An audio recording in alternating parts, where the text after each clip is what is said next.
नमस्कार नेपाली मित्रों, दोस्तों, रवि लामिछाने को जेल में डालने का काम अमेरिका ने ही करवाया है।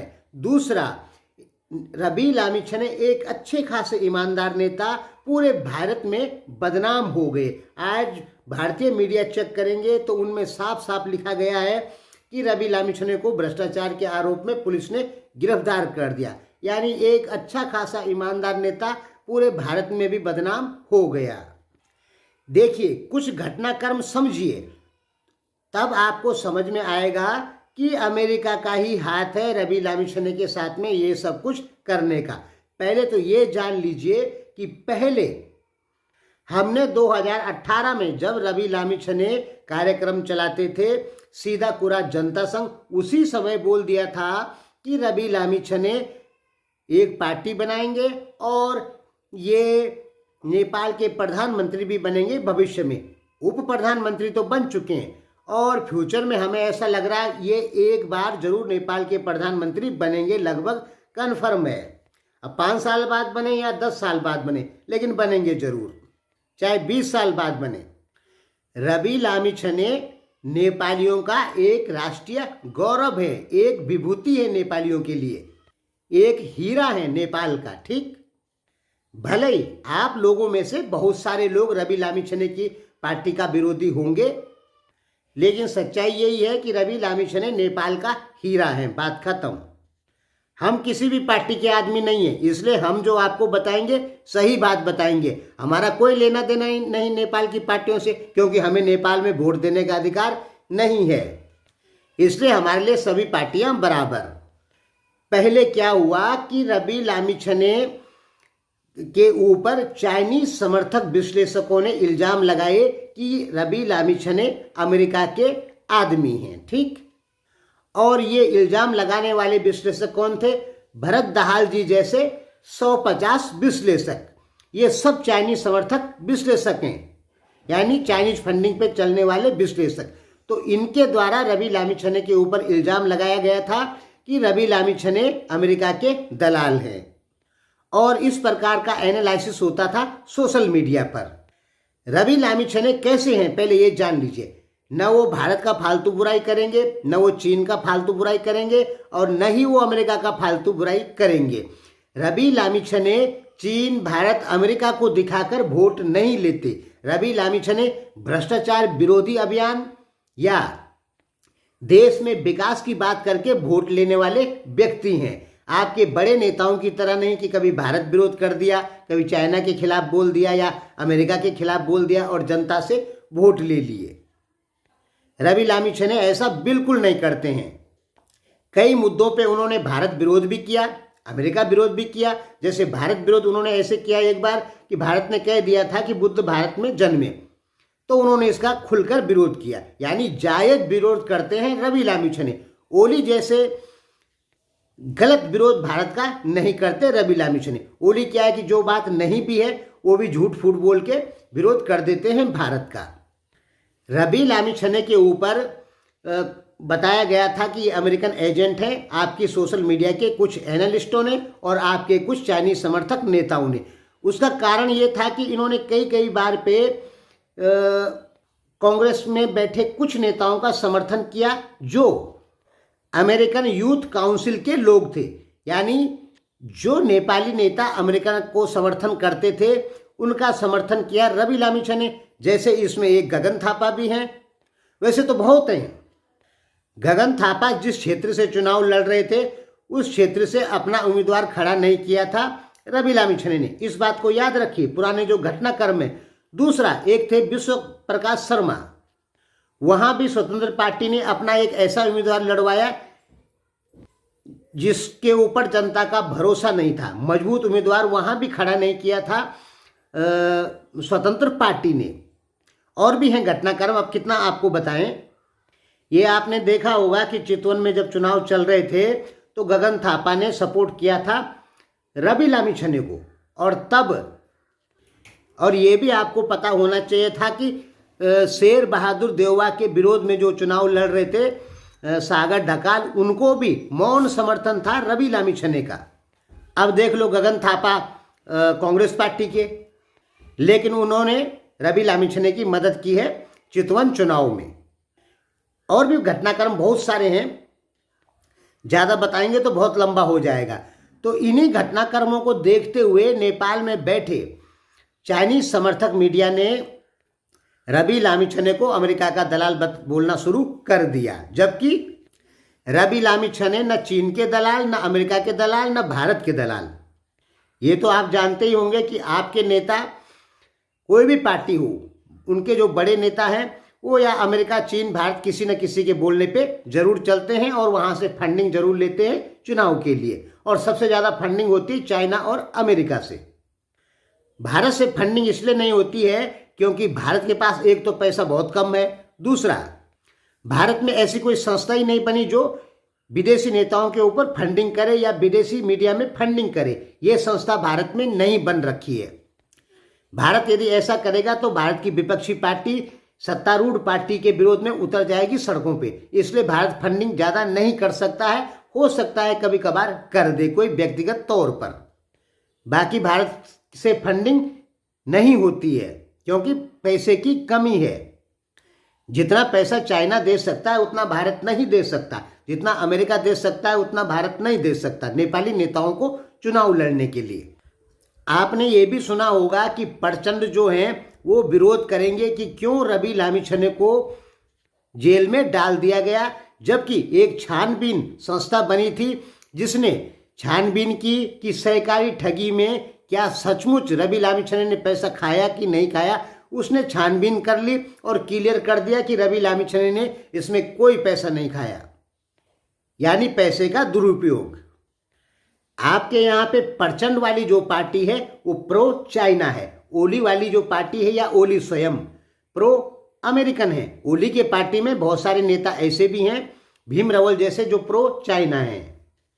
यानी गेम तो चाइना अमेरिका का ही चल रहा है नेपाल में, भारत का भी चल रहा है, लेकिन भारत की उतनी ताकत नहीं है जितनी चाइना अमेरिका की का प्रभाव है नेपाल की राजनीतिक पार्टियों के ऊपर।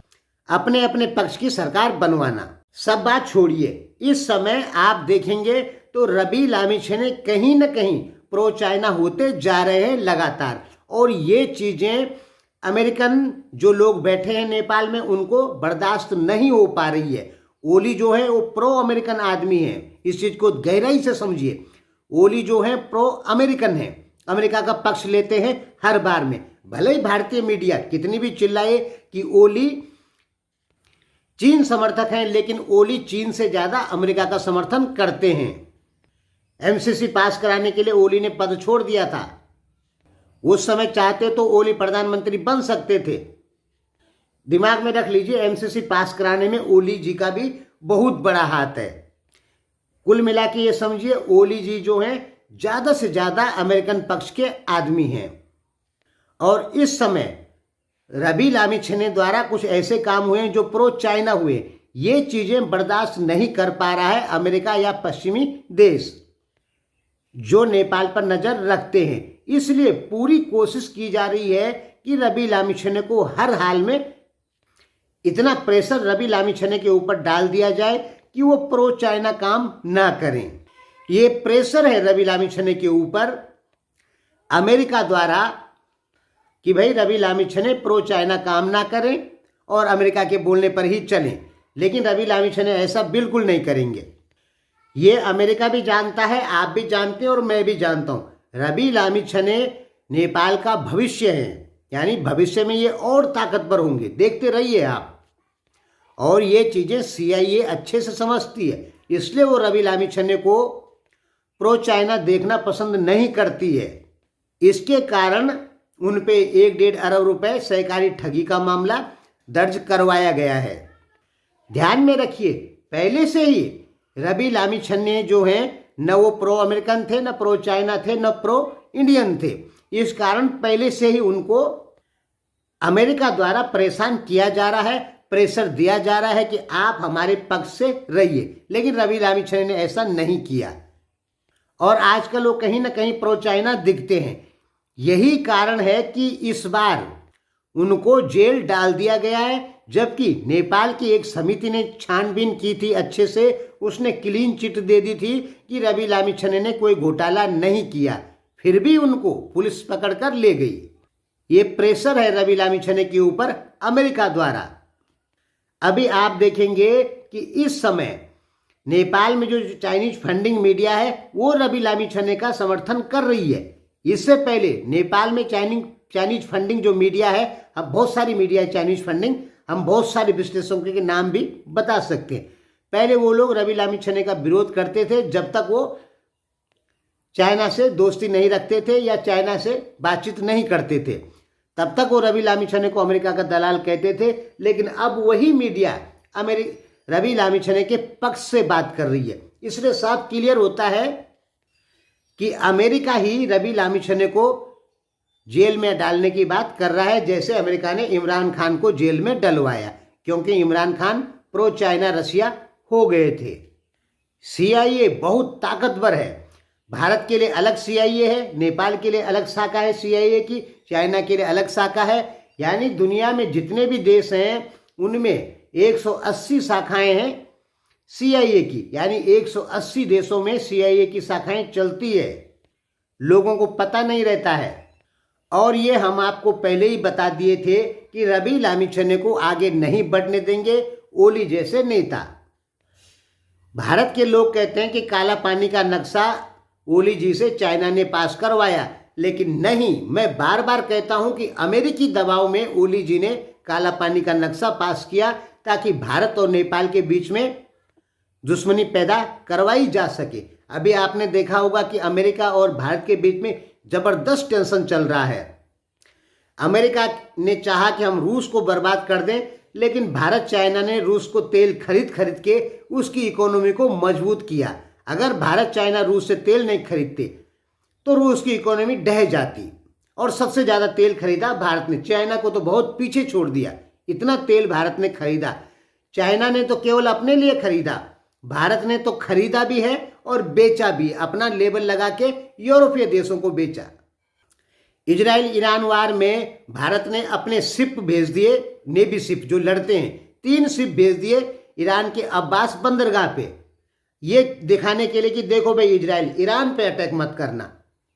और दूसरी तरफ भारत के लोग इजराइल को भी समर्थन कर रहे हैं, लेकिन ईरान पे अटैक होता है तो तेल के भाव बहुत ज़्यादा बढ़ जाएंगे और भारत को इसके भारी नुकसान होंगे। ये सब बातें अमेरिका को हजम नहीं हो रही है। बांग्लादेश में आपने देख ही लिया होगा, शेख हसीना जो भारत की पक्षधर थी उसको हटवा दिया और बांग्लादेश और भारत के बीच में खुल्लम खुल्ला दुश्मनी चालू हो गई। हालांकि उसमें चीन भी शामिल है, चीन दूसरे एंगल से शामिल है। एक चीज दिमाग में रख लीजिए कि रवि लामिछाने के ऊपर सबकी नजर है। अब भारत, चाइना और अमेरिका रवि लामिछाने को अपने पक्ष में करना चालू करेंगे या कोशिश करेंगे कि रवि लामिछाने उनके पक्ष में रहे, क्योंकि रवि लामिछाने फ्यूचर में बड़े नेता बनेंगे नेपाल के। अभी तो कितनी सीट आई थी उनकी, शायद 7 आई, मैं याद नहीं है मुझे, मैं भूल गया, 5 आई कि 7 आई, ऐसे कुछ आई थी। लेकिन फ्यूचर में इनकी सीटें बहुत आएगी।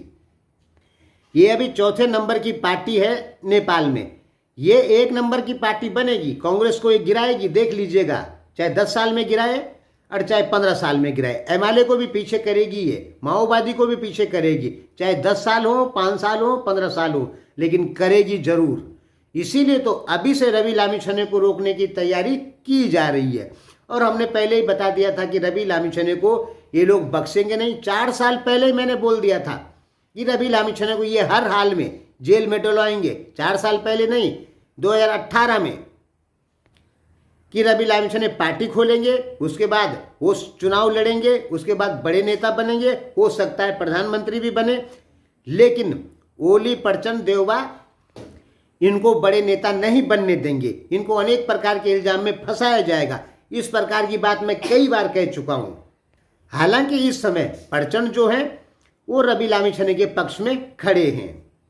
और ये चीज भी दिमाग में रख लीजिए, आपके यहाँ नेपाल में जो बड़ा राजनीतिक उथल पुथल होता है उसमें अमेरिका, चाइना सबसे ज्यादा सक्रिय होते हैं और तीसरे नंबर पे भारत। भारत की पावर नेपाल में पूरी कम हो चुकी है। एक भी नेता ऐसा नहीं बता सकते आप जो प्रो इंडियन हो, बड़ा नेता। लेकिन प्रो चाइना और प्रो अमेरिकन नेता, बड़े नेता आपके यहाँ मौजूद हैं, जैसे शेर बहादुर देवबा ओली प्रो अमेरिकन, गगन थापा जैसे लोग pro American, Prachanda pro China, Madhav Nepal pro China, Upendra Yadav pro China, Rabi Lamichhane वो भी प्रो चाइना हो गए, सीके रावत प्रो अमेरिका, और भी बहुत सारे नेता हैं। तो नेपाल में जो राजनीतिक उथल पुथल होती है वो अमेरिका और चाइना का उसमें ज़्यादा योगदान होता है, और कुछ कुछ भारत का भी योगदान होता है। लेकिन भारत की इस समय नेपाल में तीसरे नंबर की शक्ति है। पहले नंबर की चाइना, दूसरे या अमेरिका, यानी पहले दूसरे नंबर पे चाइना अमेरिका है। धन्यवाद।